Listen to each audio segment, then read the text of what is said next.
Barcelona siempre ha sido una ciudad vibrante, un lugar donde los sueños parecen tejerse en cada esquina, especialmente entre los jóvenes que juegan al fútbol en las plazas, en los parques, en cualquier rincón donde una pelota pueda rodar. El eco de los balones rebotando contra las paredes, las risas de los niños corriendo tras ellos y el aroma a césped cortado impregnan el aire de esperanza. Y entre todos esos niños que alguna vez persiguieron un balón con ilusión desbordada, estaba Lamine Yamal. Mucho antes de convertirse en una estrella mundial, mucho antes de escuchar su nombre coreado en los estadios más prestigiosos del planeta, Yamal era solo un niño tímido, de mirada curiosa y manos ágiles, con una pasión inmensa por el fútbol y un talento natural que aún necesitaba ser moldeado y guiado. En esos primeros años, cuando su futuro era solo una posibilidad lejana, apareció alguien fundamental en su vida, su entrenador de la infancia, el hombre que lo descubrió y creyó en él cuando el mundo aún no sabía quién era. Ese entrenador se llamaba Don Manuel. Era un hombre sencillo, de mediana edad, con el rostro curtido por el sol y las manos ásperas de años trabajando en campos polvorientos. No tenía grandes lujos, ni fama, ni dinero que presumir. Vivía en un pequeño piso en las afueras de Barcelona, con muebles desgastados y una colección de trofeos modestos ganados por los equipos infantiles que había entrenado a lo largo de los años. Su riqueza estaba en su amor por el deporte y en un ojo especial, casi instintivo para reconocer el talento oculto en los niños que otros pasaban por alto. Don Manuel dedicaba sus días a formar a los pequeños del barrio en un campo improvisado, un terreno irregular con porterías oxidadas y césped lleno de parches, pero que para él era un santuario de sueños. Fue Don Manuel quien vio en Yamal algo diferente desde el primer día que lo vio jugar. Mientras otros entrenadores se enfocaban en los niños más altos, más fuertes o más seguros de sí mismos, él se fijó en aquel pequeño de estatura modesta, con una sorda mágica que parecía danzar con el balón y una mirada que nunca se rendía incluso tras los tropiezos. Durante un entrenamiento, mientras los demás niños descansaban, Yamal se quedó practicando solo, intentando dominar un regate que no le salía. Don Manuel se acercó, se sentó a su lado en el césped y le dijo con voz calma: «Este chico tiene algo especial. Solo necesita disciplina, cariño y oportunidades. Vamos a trabajar en eso juntos. ¿Te parece?». Yamal con solo 8 años asintió con timidez, y desde ese momento comenzó una relación que cambiaría sus vidas. Durante años, Don Manuel se convirtió en su mentor, su guía y en muchos sentidos su familia extendida. Lo llevaba a torneos en su viejo coche, un Fiat lleno de arañazos que a veces apenas arrancaba, gastando gasolina que a veces no podía permitirse, solo para asegurarse de que Yamal no faltara a las competiciones. Lo animaba cuando fallaba un gol, le corregía la postura con paciencia infinita y le enseñaba a creer en sí mismo con palabras que Yamal balaba en su corazón. El talento te abre la puerta, pero el esfuerzo te hace quedarte. Le repetía una y otra vez. Yamal nunca olvidó esos gestos. Recordaba las tardes en las que Don Manuel llegaba a su casa con una pelota nueva cuando la suya se rompía, o las veces que lo dejaba quedarse en su casa cuando las lluvias inundaban las calles y no podía volver con su familia. Sabía que sin ese entrenador su talento podría haberse perdido entre los cientos de niños que soñaban con ser futbolistas, pero nunca encontraban el camino. Don Manuel no solo le enseñó a jugar, sino a soñar en grande, a levantarse tras cada caída y a valorar el trabajo duro. Pasaron los años y el destino de Yamal comenzó a tomar forma. Debutó en las categorías inferiores del Real Madrid, luego en el primer equipo, y pronto el mundo entero empezó a hablar de él. Los estadios coreaban su nombre, los contratos millonarios llegaban uno tras otro, y las portadas de los periódicos lo llamaban el futuro del fútbol. Sin embargo, en medio de las luces y la fama, Yamal llevaba consigo una deuda de gratitud que nunca se borraba. Pensaba en Don Manuel cada vez que marcaba un gol, cada vez que levantaba un trofeo, y se preguntaba cómo podría devolverle todo lo que le había dado. Un día, después de un entrenamiento en septiembre de 2025, Yamal decidió que era el momento de actuar. Sentado en el vestidor, con el eco de las charlas tácticas aún en el aire, llamó a su equipo de confianza y les pidió que investigaran discretamente la situación de su antiguo entrenador.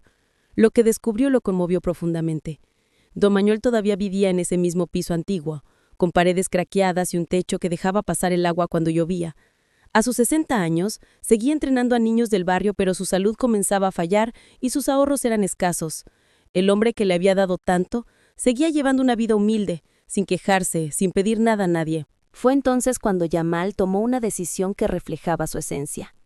Con la ayuda de su equipo, buscó una casa cómoda, luminosa, con 2 plantas, un pequeño jardín donde don Manuel pudiera descansar, invitar a su familia y, ¿por qué no?, seguir entrenando a niños del barrio en un espacio seguro. Quería que su mentor tuviera un lugar digno, un refugio después de tantos años de sacrificio. Eligió personalmente los detalles: una cocina amplia, un cuarto con vistas al jardín y hasta un cobertizo donde don Manuel pudiera guardar sus equipos de entrenamiento. Todo se hizo en secreto, con la intención de que la sorpresa fuera completa. El día de la sorpresa llegó, un sábado soleado del 13 de septiembre de 2025. Yamal invitó a su antiguo entrenador a pasar la tarde juntos, diciendo que quería recordar los viejos tiempos.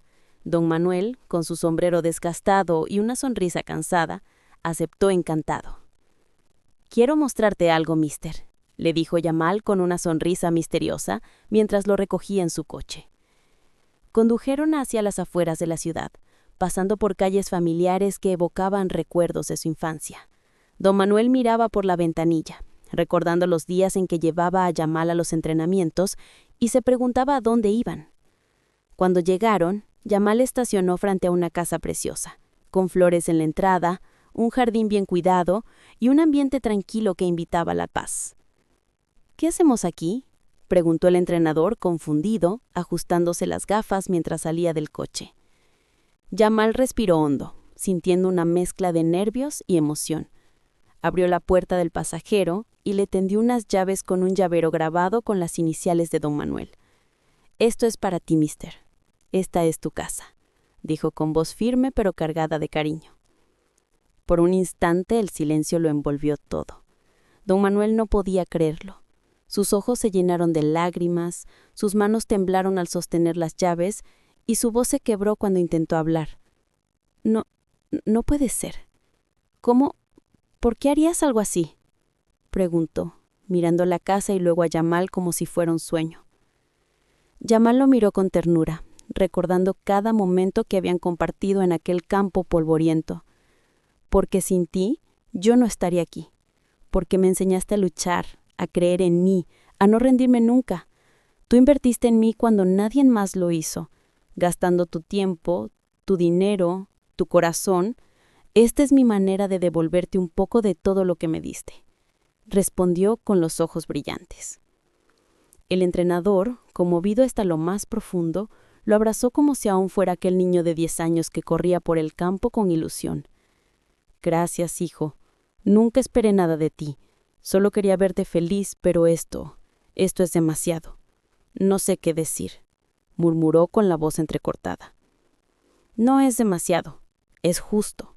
Y quiero que sigas entrenando, que sigas formando a otros niños como me formaste a mí. Este jardín puede ser tu nuevo campo». Los días siguientes fueron una fiesta en el barrio. Los vecinos celebraban, los niños que don Manuel entrenaba corrían por las calles contando la noticia y la historia se difundió rápidamente. Algunos medios intentaron contactar a Yamal, pero él pidió que se mantuviera el foco en el gesto, no en él. Para él, no era un acto de publicidad, sino de gratitud pura. Don Manuel se mudó a su nueva casa y en el jardín comenzó a organizar pequeños entrenamientos con los niños del vecindario. Colocó conos improvisados, trajo balones nuevos y con su energía renovada, seguía enseñando los mismos valores que había inculcado a Yamal. Cada vez que lo hacía recordaba aquel cabal que había descubierto años atrás y sonreía con orgullo. Ahora entrenaba con la tranquilidad de saber que uno de sus alumnos había llegado a lo más alto sin olvidar sus raíces. Con el tiempo la historia se convirtió en un ejemplo para muchos. No era solo un futbolista comprándole una casa a su entrenador, era la demostración de que la gratitud y la humildad pueden sobrevivir al éxito, al dinero y a la fama. Yamal visitaba a don Manuel con frecuencia, llevando a veces a sus compañeros de equipo para charlar y jugar con los niños. En una de esas visitas, mientras compartían un almuerzo en el jardín, don Manuel le dijo: «Nunca imaginé que un niño que tropezaba con el balón sería el que me diera un hogar. Eres mi mayor trofeo, Lamine». Yamal rió, pero sus ojos reflejaban la emoción. «Entonces, mister, este trofeo es tuyo para siempre», respondió. Meses después, en una entrevista tras un partido clave, un periodista le preguntó sobre el gesto hacia don Manuel. Yamal, con su característica modestia, lo resumió así: la gente cree que mis goles me han hecho grande, pero en realidad lo que me hizo grande fue la gente que creyó en mí cuando era pequeño. Don Manuel fue uno de ellos, y este gesto no es suficiente para agradecerle, pero es un comienzo. Espero que otros también recuerden a quienes les ayudaron a llegar muy lejos. Así, el niño prodigio que conquistaba estadios también conquistó corazones, recordándole al mundo que los verdaderos héroes muchas veces no son los que levantan trofeos, sino aquellos que en silencio forman, guían y creen en los sueños de los demás. Y en una casa llena de luz en un barrio tranquilo de Barcelona, un entrenador sonríe cada mañana, sabiendo que un día creyó en un niño, y ese niño nunca lo olvidó.